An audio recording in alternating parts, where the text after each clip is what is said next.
My name is Lindsay Cooper. My name is Mike Seaborn. My name is Kim Gies-King. I was stationed on the USS Ronald Reagan, and in March of 2011 we were called for humanitarian efforts in Japan. In March of 2011, I was stationed at Naval Air Facility at Tsuki, Japan.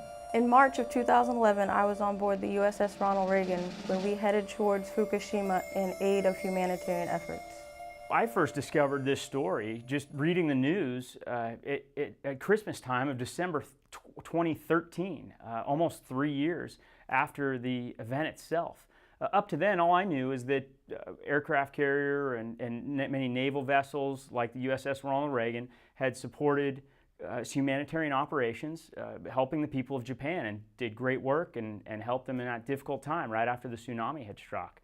I had no idea that there were hundreds of soldiers who had extreme radiation exposure and potentially thousands who had enough of an exposure to cause serious health consequences. The day that I remember most is March 15th of 2011. They had told us that the water had been contaminated. They didn't tell us what it was contaminated with, but we all knew. We knew it when we felt that gust of wind across the deck and could taste that metallic taste in our mouth that we had been exposed to something. This isn't a normal medical situation. I can't just go to my family physician. I have to go to specialists such as a fertility doctor, a thyroid specialist, an oncologist with a radiation background.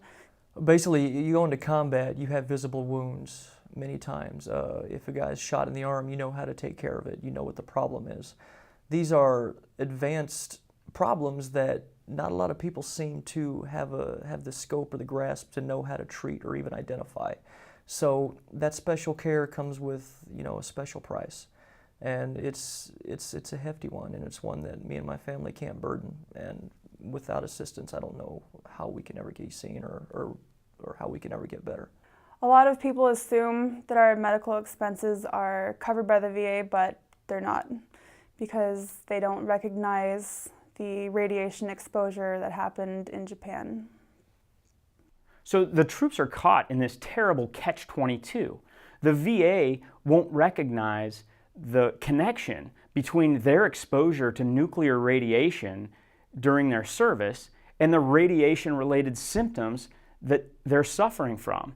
I want people to know that what me and my shipmates experienced was real. We were exposed to radiation.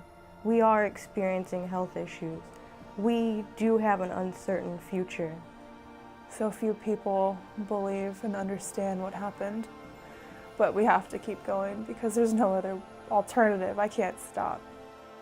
I have to keep fighting. Whatever happens, whatever support that we get, whatever support we don't get, we just need to keep going and need to keep fighting and need to bring this recognition to the table so we can get the help that we need.